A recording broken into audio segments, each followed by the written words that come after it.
Fed is considered.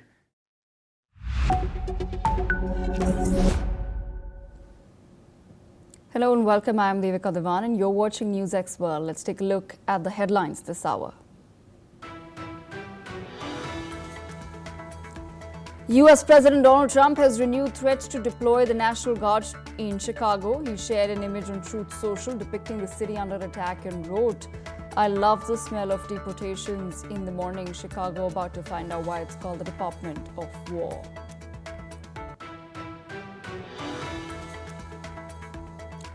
US President Donald Trump could meet Chinese President Xi Jinping in South Korea in October, according to reports. The bilateral talks may take place on the sidelines of the APEC summit in Gyeongju. Trump is also open to meeting North Korean leader Kim Jong-un during the trip.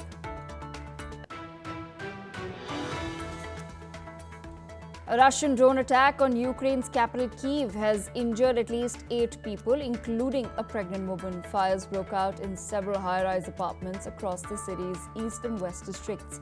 Medics rushed to a district east of the Dnipro River, where a 4-story building caught fire from drone debris. Additional fires were also reported at a 16-story and 2 9-story buildings in Kyiv's west. UK police has said that they've arrested more than 425 people during a demonstration outside Parliament in London. Most were detained for supporting Palestine Action, a group banned under the Terrorism Act. Clashes broke out as officers faced abuse, with over 25 people also held for assault on police.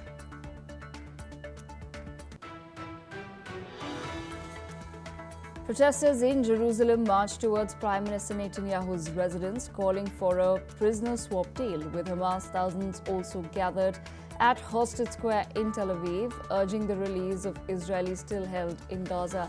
These protests come hours after families of captives have warned the army chief that plans to occupy Gaza City will not bring back the hostages, but will kill them. Thousands gathered outside the Greek parliament to demand answers after the closure of the investigation into the 2023 Tempe train disaster that killed 57 people. Clashes erupted between protesters and riot police. Victims' families called the decision unlawful and unthinkable, accusing authorities of a cover-up and demanding justice.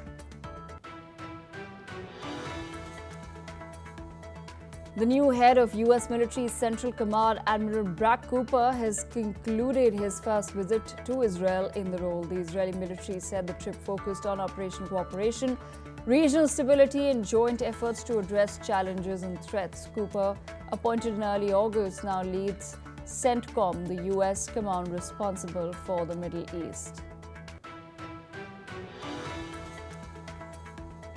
American director James Jarmusch has won the top prize at the Venice Film Festival for his gentle study of dysfunctional families: father, mother, sister, brother. The film, starring Cate Blanchett, Adam Driver and Tom Waits, was praised for its humorous take on awkwardness and guilt. During his acceptance, Jarmusch thanked the jury for appreciating his quiet film and wore a badge reading "Enough" in a subtitle critique of the Gaza war.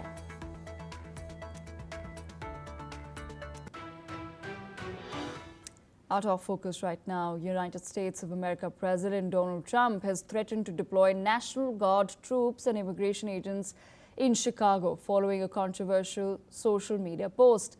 He's also signed an executive order seeking to rename the Defense Department as the Department of War, pending congressional approval. Illinois Governor J.B. Pritzker called the president a wannabe dictator, warning he is threatening to go to war with an American city. City and state officials have promised legal action to block any federal crackdown. Meanwhile, in Chicago, protesters are taking to the streets with the slogan "No Trump, no troops."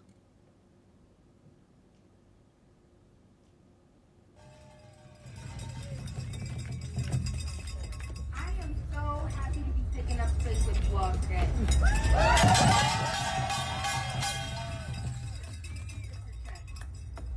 What side are you on, my people? What side are you on? What side are you on? In fact, we have more live visuals coming in of the protest. Let's listen into what some of the residents have had to say. Sending the National Guard and sending ICE agents here to our community is a direct threat to not only us, but our community. It is us, it is our neighbors, it our friends, it affects everyone. Um, Businesses have been dropping, restaurants have been dropping, people have been scared. A lot of confusion has been going around, a lot of misinformation has been going around. And so we are here just to make sure that we are showing organization, that we are showing support as community, we are uniting, and we are showing no fear. We are not standing down, and we are uniting. We need everybody to start stepping out and standing up. It doesn't matter the color of your skin. It doesn't matter your race. We need everybody to understand that the government is overstepping. And that's why we're out here, to let ICE know that they do not have any place policing our streets and stopping people just because of the color of their skin or their ethnicity. And we like to tell the president in charge that we're not happy with this situation because make our kids have fear, make our community fear, and not supposed to be like that. Interesting developments taking place in America. Major General Gigi Dwivedi with us on the broadcast. Major General Dwivedi, I have to understand from your perspective, Donald Trump is already in the middle of several tense negotiations as far as America's relations with the world are concerned, but it doesn't seem as though there's a lot of domestic stability in the United States of America. What do you make of the protests that have broken out in Chicago?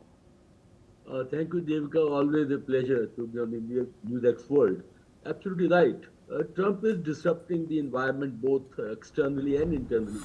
And as we are seeing internally, that Trump is exceedingly using the National Guard to handle the internal situation, which is not the right way because it brings in certain degree of dictatorial attitude towards own people. And rightly so, the people in Chicago have come out, there's a pushback, and they have said that they will resist this overreach by the president to handle internal situation. And primarily, the issue is basically on the immigration and on the crime, which can be handled by other agencies rather than bringing the National Guard. So I think it's time that President Trump takes a step back and not exceedingly use the National Guard for the local issues. And of course, he has named the Department of Defense as a Department of War. And people are calling that President Trump is going to be in war with their own citizens. So it's not a very positive development for the oldest democratic country. I think the issues internal need to be handled with more sensitivity and empathy rather than using the brute force which personify the dictatorial, attitude of the leader, that is President Trump. Devika. But at the same time, Major General Dwivedi, do you think that Donald Trump is possibly taking too much on his plate so soon into his presidency? Absolutely right, because his whole approach to the presidency is more dictatorial, and he is violating all the democratic norms. And his image today, global image, is he is a bully, and bully both outside America and inside. So therefore, I think American people are not going to take it the way he is possibly predicting. And I think there are going to be a greater instability, turbulence within USA, which is not in large interest because today US is facing a lot of external threats and challenges, and it's very important that internally the country is stable. And I think there's a need for rethink on President Trump and his advisors that internal issues must be handled, as I said, with greater sensitivity and empathy.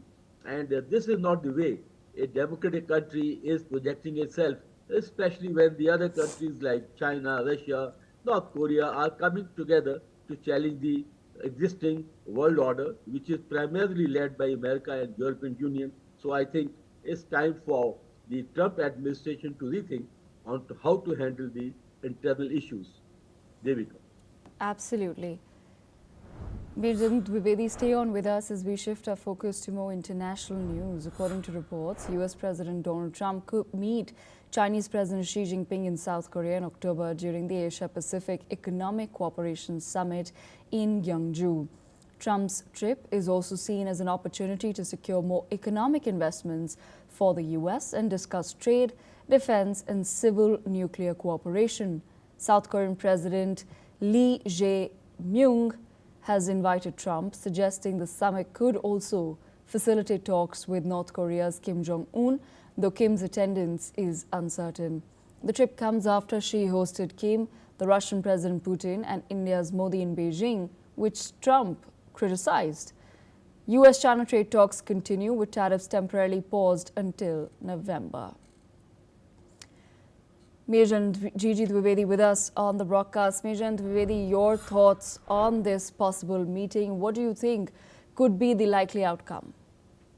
Well, Devika, the meeting is taking place primarily at Asia Pacific Economic Cooperation Summit, which is being held in South Korea.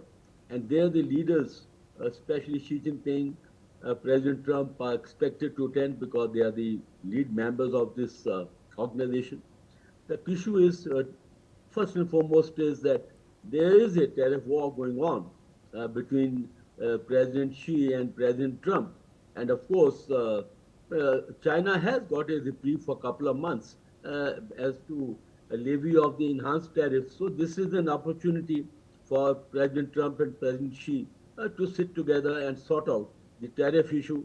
And could be a bilateral meeting on the sidelines. And very importantly, you mentioned that at the SEO summit, Xi Jinping had hosted President Putin and Prime Minister Modi, in giving an indication to China that there could be an alternate which could emerge. And of course, on the 80th Victory Day parade, North Korean leader Kim Jong-un was also there. And coming to the meeting that could take place with between Trump and Kim Jong-un, in fact, Trump has met Kim Jong-un on 3 occasions in Singapore, in Vietnam, in demilitarized zone, and incidentally, I have served as defense attaché in North Korea, so I have certain personal perspective. And those meetings did not yield any outcome. So could be that President Trump will once again try to woo Kim Jong-un and see that if there can be a breakthrough, because the axis that is developing between China, Russia, North Korea, Iran is, I think, is reason to worry, and especially the way China has displayed a military might only on the 5th September, I think again has a certain amount of anxiety among the Americans. So I think Xi Jinping could meet President Trump, as also President Trump could meet Kim Jong-un, try to iron out the relations, but it's too early to say whether the meeting will materialize and what could be the outcome. But definitely these meetings are well on the cards, and both all the sides will play to their own advantage how to leverage their own positions. Devika.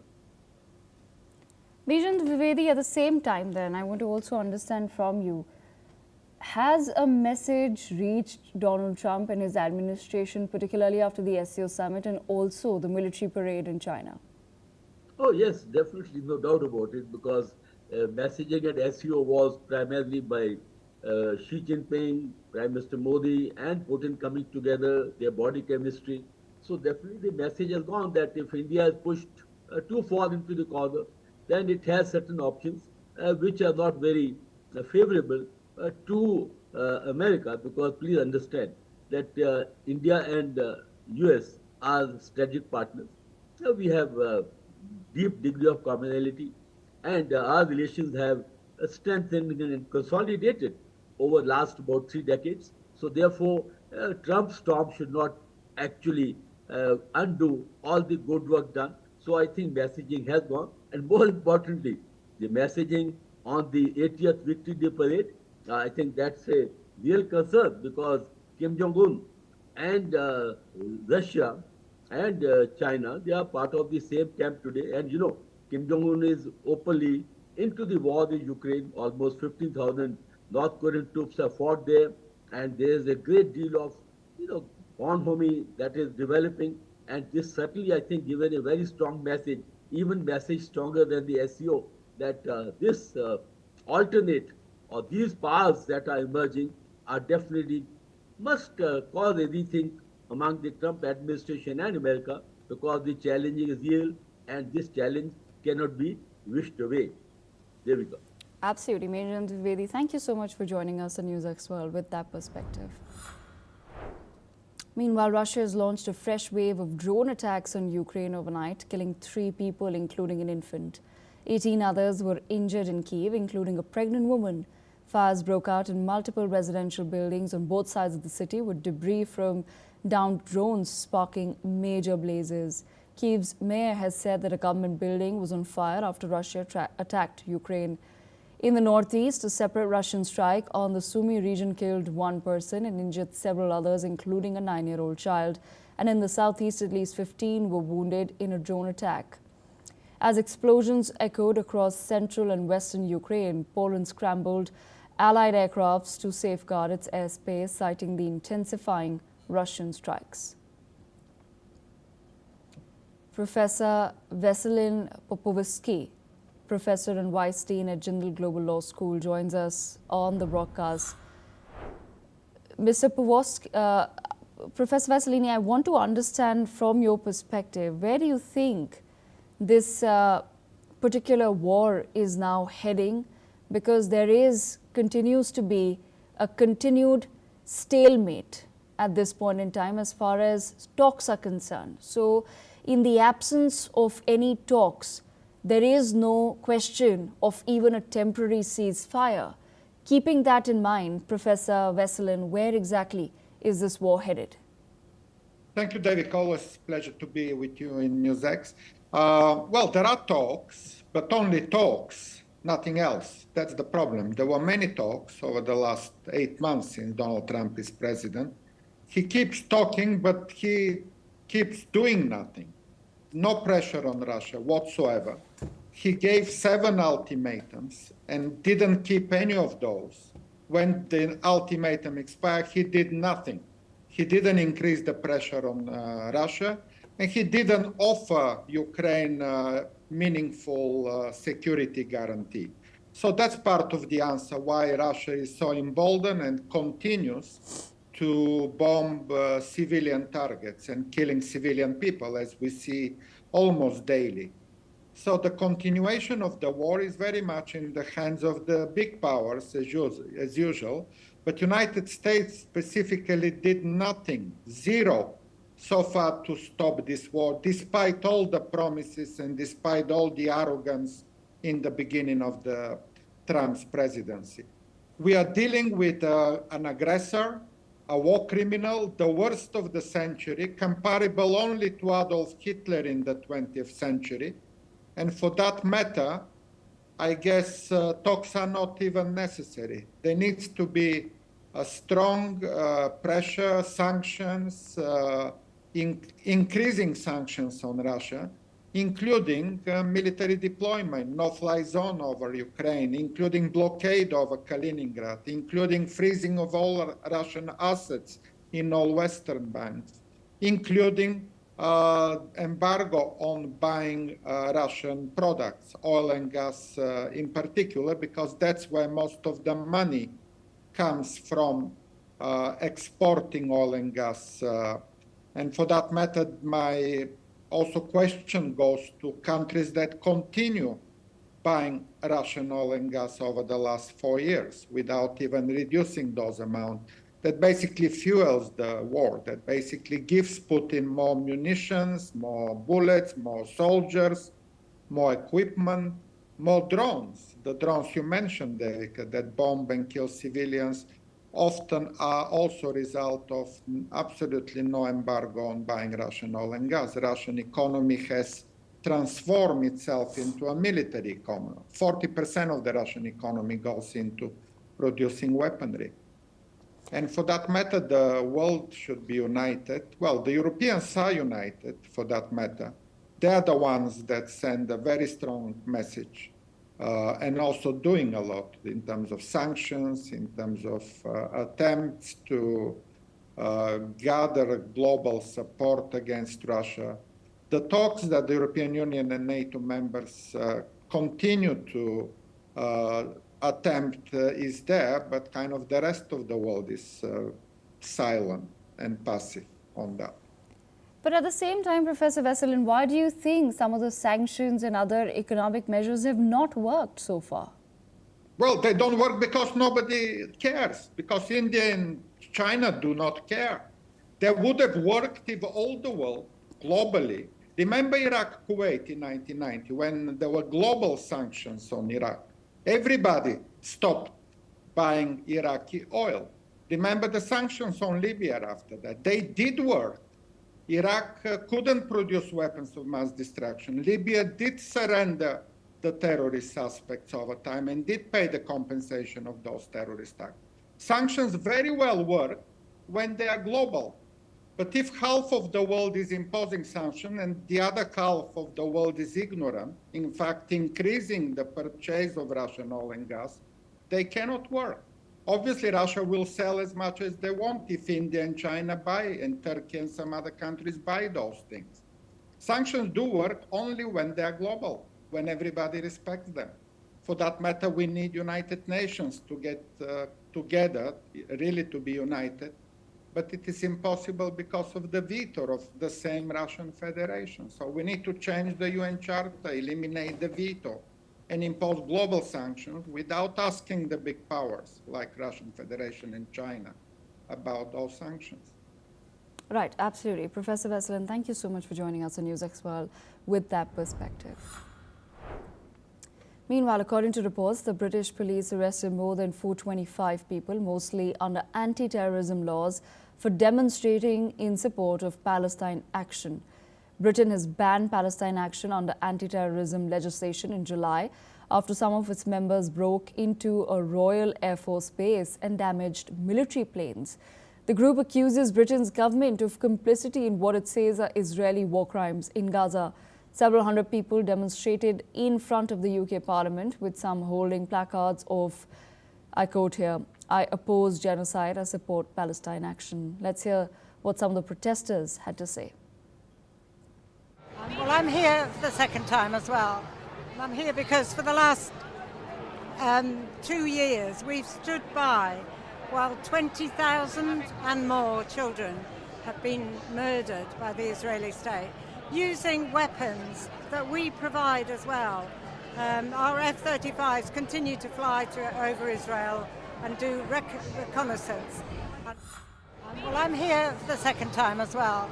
I'm here because for the last 2 years we've stood by while 20,000 and more children have been murdered by the Israeli state, using weapons that we provide as well.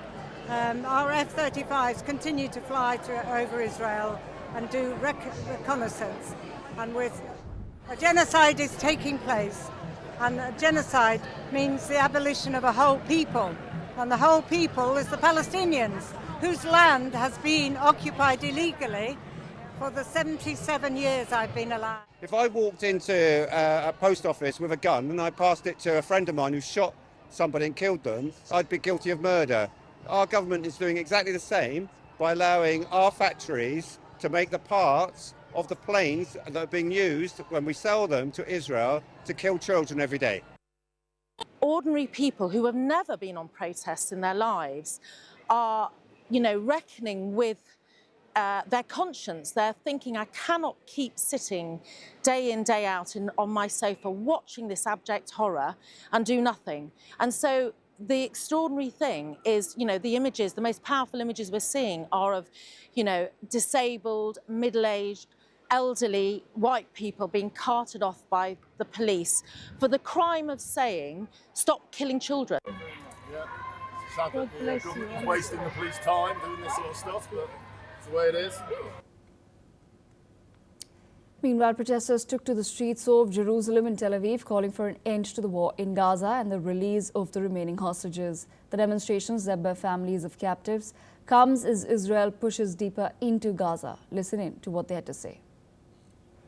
I think it's criminal to send more soldiers into Gaza. I think the government needs to take responsibility and resign and bring the hostages back and end the war. And the first priority are the hostages. We have to bring them back and to end this war and to let the army to recover the duty service and most of it the reserve service. We have to let the people of this nation to breathe a little bit. Meanwhile, marking over 700 days of the war, the families are urging the Israeli government to halt military operations and pursue a diplomatic deal that would secure the release of 48 hostages still held by Hamas. Officials believe only 20 of those captive are still alive. But Prime Minister Benjamin Netanyahu is holding firm, demanding an all-or-nothing deal, including Hamas's surrender. Hostage families have warned that continued fighting could doom any chance of rescue. Listen in. We, the families of hostages who were murdered in Hamas captivity, who have lost what was dearest to us, want the government, the cabinet, and the defense establishment. If you launch a ground conquest of Gaza, you will be leading to the murder of the hostages. The blood of the hostages will be on your hands. The order to launch a ground conquest of Gaza is a death sentence for the hostages and will cause the fallen to be lost forever. We call on the defense establishment, on the IDF chief of staff, and on the negotiation team, stand firm, oppose any action that will kill the hostages. Dr. Bail Awad, Middle East Affairs expert, joins us on the broadcast. Dr. Awad, I have to understand from your perspective, of course, the families of those who are being held hostage want the immediate release.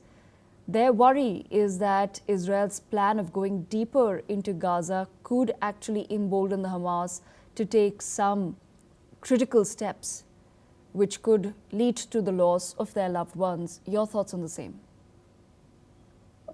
Thank you for having me. I think let's put it very clear here. I think the negotiation between Israel and the Hamas and with the American mediations and the Arab countries, Qatar and Egypt, have led to the release of the hostages. I mean, partially, most of them, majority of them was released peacefully, right? So therefore, if this was an intention of releasing the hostage, I think it would have been an easy job if the Netanyahu end this war or ceasefire is declared, and then exchange of prisoners between the remaining Israeli hostages and the Palestinians, with more than 10,000 Palestinians still lavishing inside Israel's jail. So if that is happening, then I think we can put an end to the ongoing war on Gaza and the genocide. But having said that, I would say the objective of Netanyahu is different from what is declared. What he's deceiving the public is that he's continuing with this war. He wanted permanently to occupy Gaza Strip. He wanted to expel the Palestinians from there. He wanted to destroy the infrastructure of Hamas, no doubt about it. But at the end of the day, he already gave up on bringing back the remaining hostages inside Israel, because that is what the plan. They will not be able to bring them alive if we continue with this war. Dr. Awad, thank you so much for joining us in NewsX World with that perspective.